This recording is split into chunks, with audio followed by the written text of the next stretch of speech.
Yeah, now it is recording. Okay.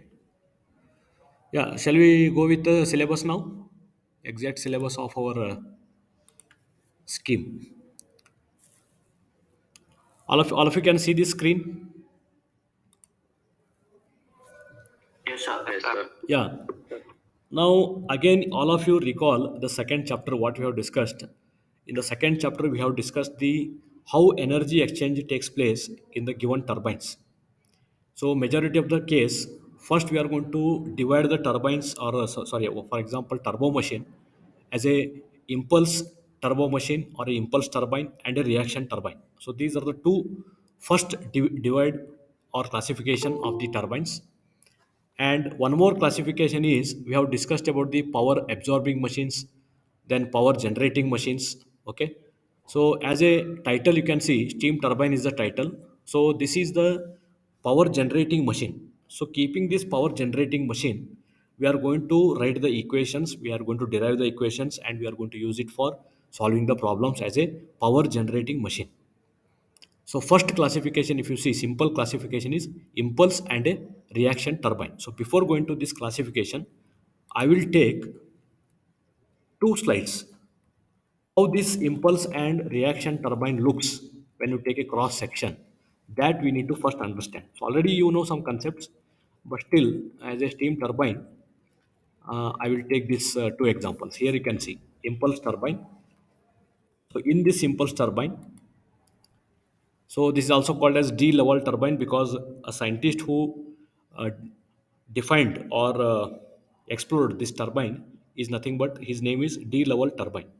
Okay, so whenever in the problems D-level or impulse turbine is given, means you need to consider degree of reaction zero. VR2 is equals to VR1. It should be VR1 means there is no friction between the blades. Also, beta 1 is equals to beta 2 means it is a impulse turbine blade. Okay, so blade section you can see here at the top. In the nozzle, the fluid is entering like steam, and nozzle is going to expand the steam because here steam is coming in the vapor state. I call it as expanding the steam. So while expanding, what will happen? It is going to convert the pressure energy stored in the boiler because from the boiler we are taking steam here, superheater steam. It is going to expand. Once it expands, the velocity, pressure energy is converted into high velocity or kinetic energy at the outlet of the stator or the nozzle. Once it comes out, here rotating blade stage is there. Here you can see the rotor here. Once it hits the blade will start rotating. Now you can see the blade section. Once you take the blade section on the right side, they have shown beta 1 inlet blade angle, beta 2 as the outlet blade angle. If you see beta 1 and beta 2, or if you don't understand beta 1, beta 2, you can see the passage at the inlet passage and at the outlet passage. The area of the flow is same in the impulse turbine type of blade, or it is a D level turbine, or we can say Curtis stage also in the later explanation. Curtis stage means after number of stages, if you arrange these impulse turbine blades, passage of the steam is going to remain same. If the passage is going to remain same, there is no pressure energy change is going to happen in the passage. So you can see in the velocity and pressure graph, or you can see here velocity triangle also, as beta 1 is equals to beta 2, vr1 is equals to vr2, how they have drawn the velocity triangle. So velocity triangle, all of you know already, as it is an axial flow turbine. One more thing, in entire chapter, we are going to discuss only about the axial flow steam turbines. That's why these velocity triangles will be combined velocity triangles with base. So base as a common reference, u1 is equals to u2. So taking u as a common speed for the given blades, we are going to draw the velocity triangles. So this will be the one type of velocity triangle we are going to follow in entire syllabus or entire chapter of steam turbines. Now coming to the pressure and velocity diagram for this impulse turbine. This is very important because this is necessary later for understanding the compounding of the steam turbines. So here you can see now, as I told, in the boiler we are going to generate the superheater steam. So inlet pressure will be very high before the nozzle or before the stator blades. So in the nozzle or the stator blade, you can see the passage. Passage is expanding, or it may be converging at the entry. Later, it may be diverging, or as a regular nozzle in the Pelton turbine, also we might have seen the converging type of nozzle with very high efficiency. Anyone is joining? Yes. Okay. Am I audible now continuously, or any network issues? Yes, sir, you are audible. Okay. Yes, sir, you are audible. Okay. So here you can see boiler pressure from the boiler. Once the steam is taken at the entry of the nozzle, it is not going to entry smoothly because of the pressure present in the boiler. You can take simple example is a pressure cooker. Once you open the visual at the top, or once you try to open the uh, top of the pressure cooker, okay, lid of the pressure cooker, what will happen? Suddenly it will expand, or the steam will come out. So because of that pressure, the steam will enter through the nozzle. What will happen?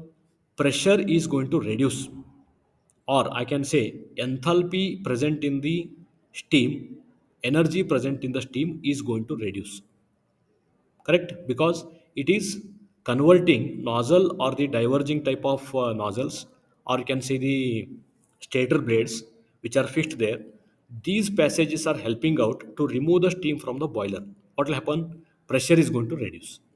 This reduction in pressure directly converts the pressure energy into kinetic energy. You can see in the boiler the approach velocity to the nozzle from the boiler, if you see, velocity is very less. But once it comes out at the nozzle exit or at the blade entry, you can see the velocity, very high velocity. Very high in the sense, if you see the speed of this impulse turbine, regular impulse turbine speed, if you see, it is around, for a single stage turbine, it is around 20,000 to 30,000 rpm. You can imagine 30,000 rpm means generators are, it is very impossible to connect a generator for 30,000 rpm, maintain the balance, and convert this mechanical form of energy to electrical form of energy. So such high speed is available at the single stage of impulse turbines. Then you can see after this nozzle, pressure energy is converted into kinetic energy. So this kinetic energy is very important for running this impulse blades, because the impulse turbine blade is taking only kinetic energy. So this kinetic energy is utilized or used, okay, by the moving blades, or once it hits the moving blade, all the velocity V1, nozzle velocity of the steam, is completely utilized. It is reducing. This reduction in velocity is absorbed by the moving blades, or this is the dynamic action between the steam and the moving blades, or the fluid and the moving blades which is taking place. So this kinetic energy is transferred from the steam to the moving blades here. So by which kinetic energy or velocity of the steam is going to reduce, and it is going to exit at the outlet side of the one stage. So one set of nozzle, one set of moving blade will prepare one stage of the turbine. This is one stage of the turbine. Now you can see the pressure. As I told, once the low pressure energy after converting into kinetic energy comes at the entry of the passage of the impulse turbine, passage of the impulse turbine is same here at inlet and outlet, area is going to remain same.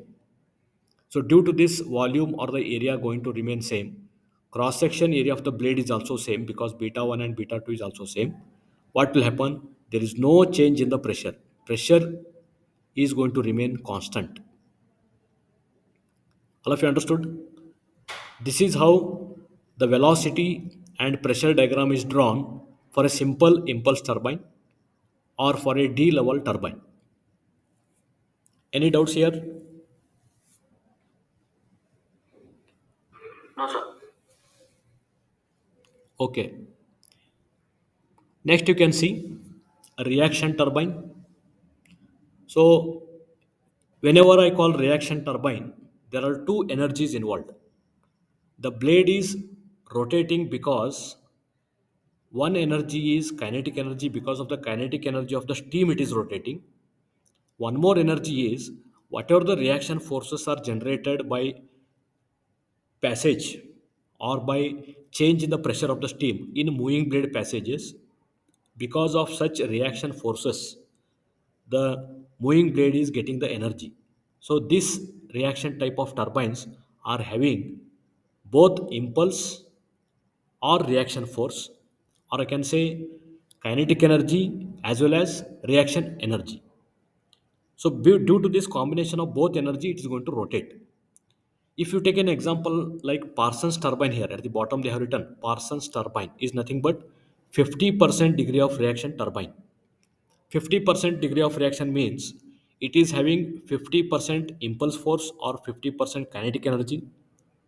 Another 50% it is having reaction forces, or another 50% energy is transferred to the blades due to change in the pressure. So only change in these two pressure and velocity diagram, if you see, you can see here. In the impulse turbine, moving blades you focus. Pressure and velocity changes in the moving blade. Pressure remains constant in the impulse turbine. Velocity decreases. Velocity is going to decrease in all the moving blades. Same thing is going to happen here also in the reaction turbine. What will happen?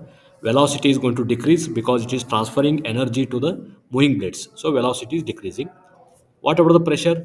Pressure is reducing in the nozzle also, or the fixed blades also. Also, it is reducing in the rotating blades. Now, question comes, why the pressure is reducing in the moving blades? Can anyone tell me why the pressure energy is reducing here?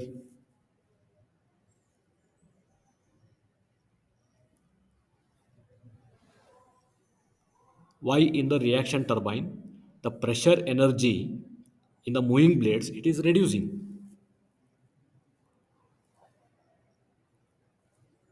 So due to nozzle, Moving blade I'm telling. Nozzle it is same everywhere. Nozzle, see here, pressure is reducing, velocity is increasing. Here also velocity is increasing, pressure is reducing. Same.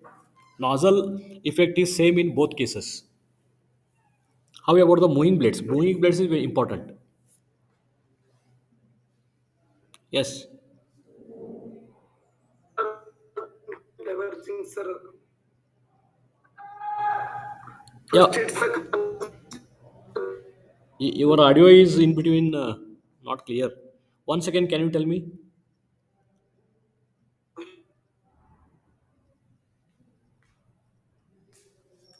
Okay, you can see here the type of the blades. This is very important.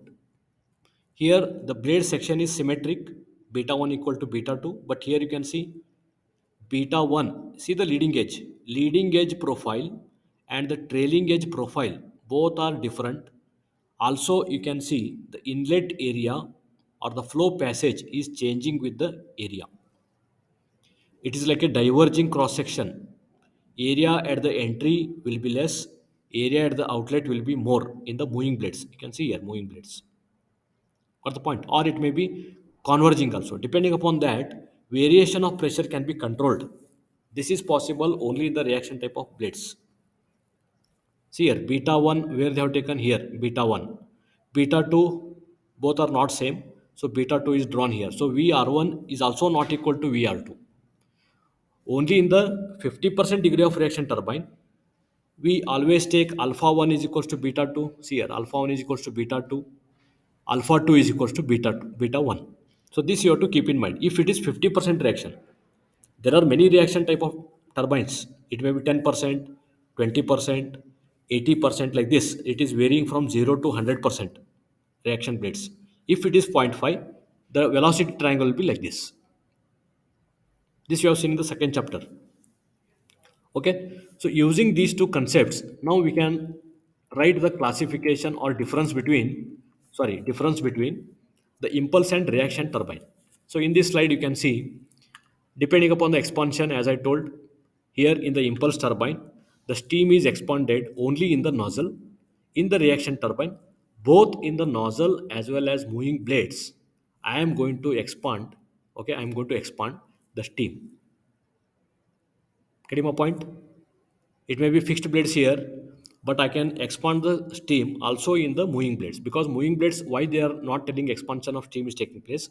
that expansion of steam is taking place, but the energy is utilized to rotate the blades. Clear? So here nozzle and blades is very important. Here only nozzle expansion is taking place, but in the reaction type of turbine, both in the stator blades or the fixed blades as well as moving blades, the steam expansion will take place. Next is depending upon the blades. If you see in impulse turbine, blades are symmetric. That's why beta 1 is equals to beta 2. In reaction type of blades, it is a aerofoil shape or a irregular shape. So beta 1 is not equal to beta 2. Next is depending upon the what type of energy it is going to utilize to run the blades. So impulse, all of you know, only kinetic energy or only impulse force is supplied to the moving blades. But in the reaction blades, both kinetic energy and the pressure energy is going to be utilized. Now you can see the pressure drop, where pressure drops happen. So as we seen, only in the nozzle, both cases, in both reaction turbine or impulse turbine, only in the nozzle pressure drop takes place. But in the reaction type of turbines, in both, see here, in reaction turbine, pressure drop happens both moving blade and the fixed blades. Both way it is going to reduce. Both side it is going to expand. That's what it is written here. Next is the relative velocity. How relative velocity is differentiated between impulse and reaction turbines. So as beta 1 is equals to beta 2, if the friction is negligible, okay, or the losses due to friction, k equal to 1 or VR2 by VR1 is 1, then I can say the relative velocity is going to remain constant in the impulse turbine. In the reaction turbine, it is going to vary because the profiles are different. Beta 1 is not equal to beta 2. Also, there may be some friction factors because of which the VR2 may be greater than VR1. In such cases, if it's not equal, then it is called as reaction type of blade. So again, driving force is nothing but this energy transfer. Kinetic energy is nothing but momentum change or impulse change. Both are same. Now coming to the speed. So impulse turbine, as I told, the RPM is 20,000 to 30,000 RPM. Very difficult to connect to a generator and maintain it at that speed. So impulse turbines are very high speed running turbines where we are going for the compounding, means reducing the speed. We have to reduce the speed, then we have to connect to the generators. Coming to the reaction type of blades, so both kinetic energy and pressure energy both are involved. It is 50-50 like situation. So speeds will be medium or low is possible. Then coming to the weight, if you see, impulse blades are very simple in design, very easy to use. So weight is also less here compared to the reaction turbines. And applications, if you see, impulse turbines are symmetrical, only speed is high. So in such cases, we can go for small scale power plants. If you want large scale power plant, you can go for reaction turbines to control both kinetic energy and pressure energy as well as both. Okay, so examples, as I told earlier, one is impulse turbine is the example for impulse type of turbines, or I can say the scientist who found out this turbine is nothing but D level turbine. So whenever in the problem we say D level turbine, the degree of reaction is zero, or it is a impulse turbine. If I tell Parsons turbine is nothing but 50% degree of reaction turbine. So reaction turbine it is nothing but Parsons turbine. The person who invented reaction turbine is called as Parsons. Okay. So details of the name I'll tell later, but important here is to understand the concepts. Any doubts up to here?